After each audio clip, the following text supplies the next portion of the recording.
Bonjour, ici Mathieu Ludovox.fr, bienvenue dans ce Ludo Chrono. Aujourd'hui, je vais vous parler de Théos, qui est un jeu pour 2 à 8 joueurs et joueuses de 8 ans et plus et des parties d'environ 20 minutes.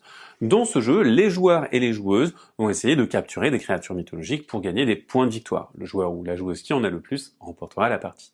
Pour ce faire, on va picheter nos dés pour venir se placer sur les créatures. Si on va sur le centre, on va capturer cette carte immédiatement. Si jamais on n'est pas au centre et qu'on est plutôt sur les bords, on va attendre la fin de la manche pour savoir si on arrive à la capturer ou non, et donc les autres adversaires auront la possibilité de venir déplacer notre dé ou placer une valeur plus forte. Comment est-ce qu'on va jouer ? Eh bien, on va jouer chacun son tour. À son tour, on va faire une pichenette pour essayer de toucher une carte. Par exemple, ici, je vais faire ça. Si jamais j'atteins complètement le centre que je suis dans le cercle, je vais capturer immédiatement la créature et mon dé va aux abysses. Si jamais je n'avais rien atteint, mon dé reste là. En revanche, ici, eh bien, c'est bien le cas, j'ai fait ça. Mon tour va s'arrêter immédiatement. On passe au tour de la joueuse suivante. La joueuse suivante, elle fait sa pichenette. Vous voyez que ici, elle est parvenue, mais qu'elle n'est pas complètement dans le cercle central, alors elle n'a pas capturé complètement cette créature. Il faudra attendre la fin de la manche. C'est au tour de ce joueur, il va pichenetter son dé, et admettons qu'il ait touché le satyre comme ça.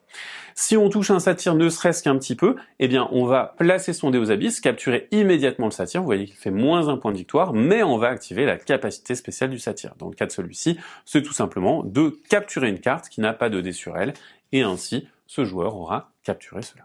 Admettons que je fasse tomber plus d'un dé, eh bien les dés excédentaires vont être placés dans les abysses, ils ne serviront pas pour cette manche.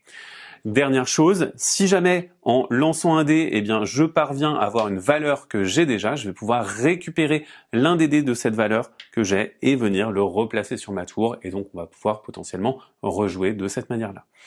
On va donc tous jouer nos dés, et une fois qu'on est parvenu à la fin de la manche, si vous êtes le seul sur une carte créature, vous la capturez immédiatement. En revanche, si on a plusieurs valeurs qui sont placées de cette manière-là, eh bien c'est la valeur la plus forte qui va l'emporter. Ici, c'est la joueuse noire.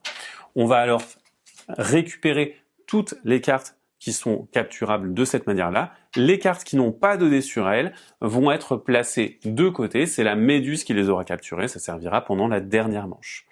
On va donc ensuite remettre en place une manche. On va récupérer nos dés qui proviennent des abysses, venir les empiler.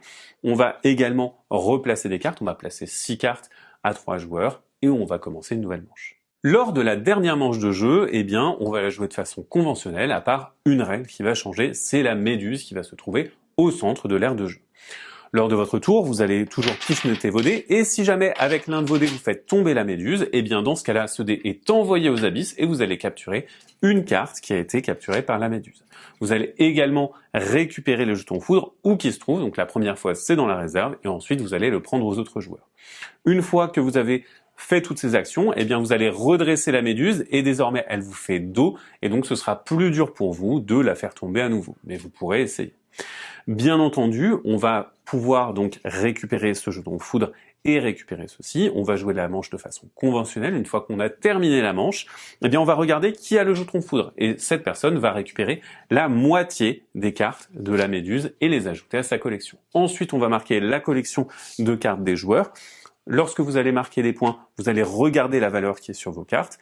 Ça peut valoir des points fixes comme les gorgones ou les cerbères. Vous avez également ici des cartes qui vont aller en collection. Par exemple, si vous avez 1, 2 ou 3 sirènes, vous allez marquer plus de points.